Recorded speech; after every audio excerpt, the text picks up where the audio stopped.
मेरा नाम रश्मि है। मेरी शादी एक बहुत अच्छे घर में हुई थी। मेरे पति तो लाखों में एक थे। मैं अपने आप को बहुत भाग्यशाली मानती थी कि मुझे ऐसा पति मिला है।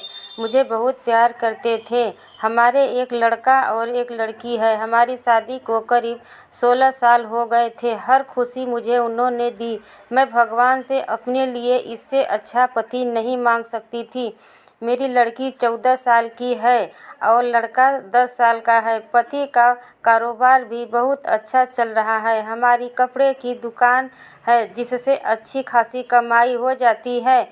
मुझे जीवन में कोई शिकायत नहीं थी, लेकिन फिर उसके वो हुआ जो मैं सपने में भी नहीं सोच सकती थी। मेरे पति एक दिन मुझसे कहते हैं कि उन्हें किसी से प्यार है और वो उससे शादी करना चाहते हैं। एक दिन अचानक ही यह बात उन्होंने मुझे बताई। शुरुआत में मुझे लगा कि वो मजाक कर रहे हैं, लेकिन फिर थोड़ी ही देर बाद में मैं समझ गई थी कि वो सच बोल रहे हैं। वो मेरे पति हैं। कब सच बोल रहे हैं कब झूठ, सब बात का मुझे अच्छे से पता चल जाता है। लेकिन इतने दिनों तक मैं कैसे धोखा खाती रही।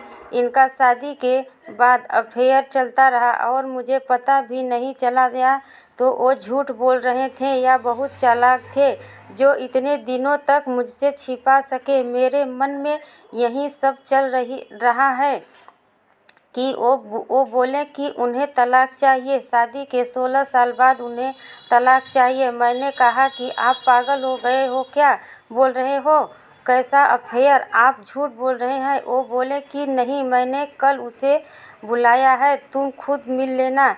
ये चाहता हूँ कि हम जिस तरफ से उन्हें हैं रहे हैं उस तरफ अलग भी हो जाएं। मुझे कोई तमाशा नहीं चाहिए। तुम्हारी और बच्चों की भी जिम्मेदारी मैं लूँगा। तुम उसकी चिंता मत करो। अब मेरा दिन बेचैन होने लगा था। मैं सोच रही थी कि यह सब जो बोल रहे हैं झूठ हो, लेकिन मन में शंका और डर था गया था कि कहीं यह सब सच ना हो।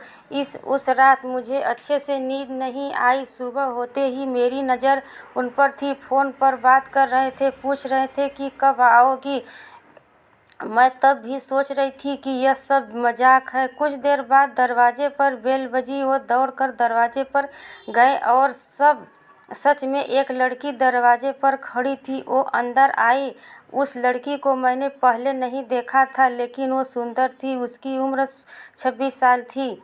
मुझे इस बात का यकीन नहीं हुआ था। मेरे पति ने उसे मुझसे मिलवाया, कहा कि यह दिव्या है। मैं अपने काम में सिलसिले में जब बाहर गया था तब मेरी मुलाकात इससे हुई और फिर हमें पता ही नहीं चला कि हम कब एक दूसरे के प्यार में खो गए। उसे देखकर मैं अपने कमरे में चली गई। 16 साल का विश्वास और प्यार इस तरह से टूटेगा मुझे पता नहीं था। मैं शायद उम्र के साथ उनका मेरे प्रति आकर्षण कम हो गया था। वो कुछ घंटों के बाद कमरे में आए, बोले कि मैं फिर दोहराना देता हूँ कि हम अच्छी तरह से अलग होते हैं, किसी तरह का नाटक में नहीं चाहता।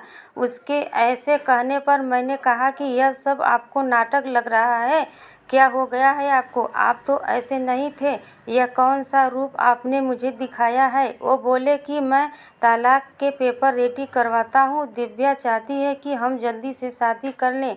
मैंने भी उन्हें कहा कि आपको जो करना है करें, मैं आपको तलाक नहीं देने वाली हूँ, इसी घर में रहूँगी। मैंने उन्हें अपना फैसला सुना दिया था, पर मुझे पता नहीं था कि वो कुछ इस तरह का करने वाले हैं। अगले दिन मैं वो रोज़ दिव्या को घर बुलाने लगे। मेरे बच्चे बड़े थे, अब सारी बातें समझने लगे थे। मुझसे तलाक के लिए वो इस हद तक जा सकते हैं इसका मुझे पता नहीं था।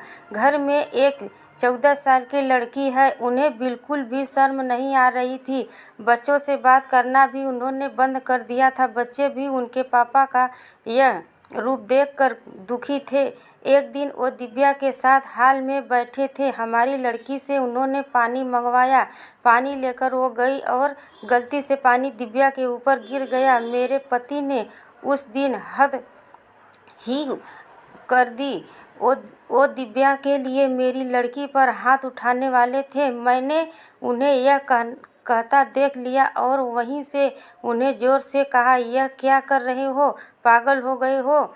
ये जानती हूँ तुम यह सब क्यों कर रहे हो। तलाक के लिए ठीक है, अब तुम हद तक जा रहे हो तो फिर से तुम्हें तलाक दे ही देती हूँ। उसी समय मैंने अपना और बच्चों का सामान बांधा और अपने घर चली गई।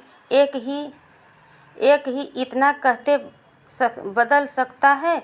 जो अपनी पत्नी और बच्चों पर जान छिड़कता था, अब वो उन्हें देखना भी पसंद नहीं कर रहा है। मैं अपने घर थी, उनका फ़ोन मुझे आया। कहा कि मैं तुम्हें और बच्चों की जिम्मेदारी अभी भी उठाऊंगा। कुछ भी ज़रूरत हो तुम मुझे फ़ोन कर सकती हो, मैं पैसे भिजवाता रहूँगा। मैंने कहा कि मुझे तुम्हारे पैसे की कोई ज़रूरत नहीं है। इसी के दम पर तुमने उस लड़की को इम्प्रेस किया है। मैं अपने बच्चों को संभाल सकती हूँ। उम्र के इस पड़ाव पर आकर इतनी अच्छी लाइफ जीने के बाद मुझे फिर काम करना पड़ेगा, इसका मुझे अंदाज़ा नहीं था। ज़िंदगी कब आपको उठाकर पटक देती है, इसका आप अंदाज़ा भी नहीं लगा सकते। मुझे भी इतने सालों तक उनके साथ रहने के बाद कपड़े का अच्छा अनुभव हो चुका था, इसलिए मैंने भी अपने घर से कपड़े का काम शुरू करना चाहती थी। मैं इस संसार के पैसे नहीं लेना चाहती थी, इंसान के पैसे नहीं लेना चाहती थी।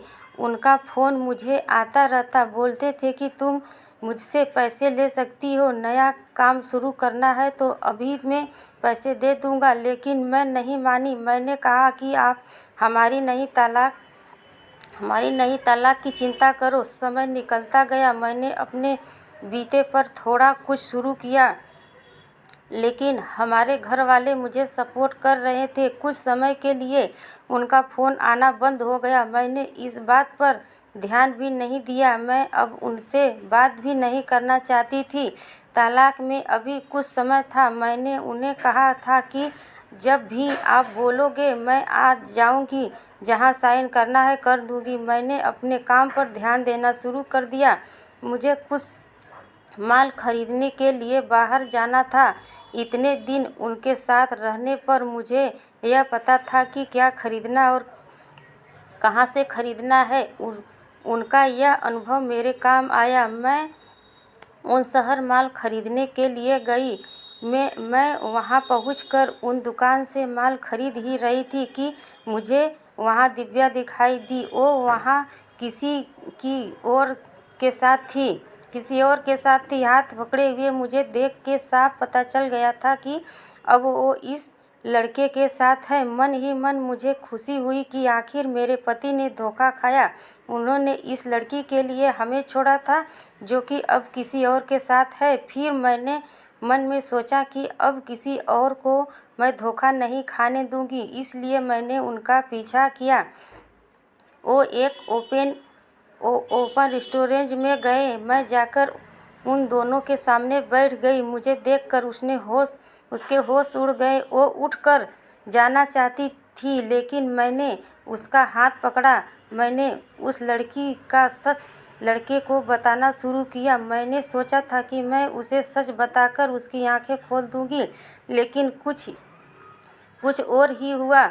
उसने जो बताया उससे मेरे पैरों तले ज़मीन निकल गई। मैं वहाँ से भागते हुए कैसे भी करके पति के पास जाना चाहती थी। मैं उनके घर गई।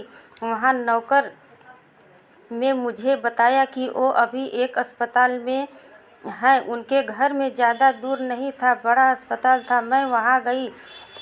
रिसेप्शन पर इनका नाम बताकर मुझे उनके कमरे का नंबर पता चला। मैं कमरे में गई, वहाँ उनका दोस्त था। उन्होंने आंखें बंद कर रखी। मैंने उनके हाथ पर हाथ रखा तो उन्होंने आंखें खोली। मेरी आंखों से आंसू रुक नहीं रहे थे। मैंने कहा कि क्या ज़रूरत थी यह सब नाटक करने की? मुझे पहले क्यों नहीं साफ साफ बताया? मेरे पति एक गंभीर बीमारी से जूझ रहे थे। वो हमारी ज़िंदगी से दूर जाना चाहते थे ताकि उन्हें कुछ हो जाए तो हम ज़्यादा दुखी ना हो।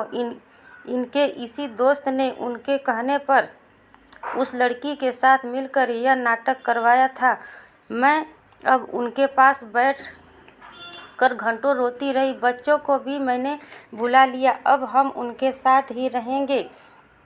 अभी उन्हें हमारी और हमारे प्यार को सबसे ज़्यादा ज़रूरत है। मैं भगवान को दुआ कर रही थी कि वो हमारे साथ ही रहें।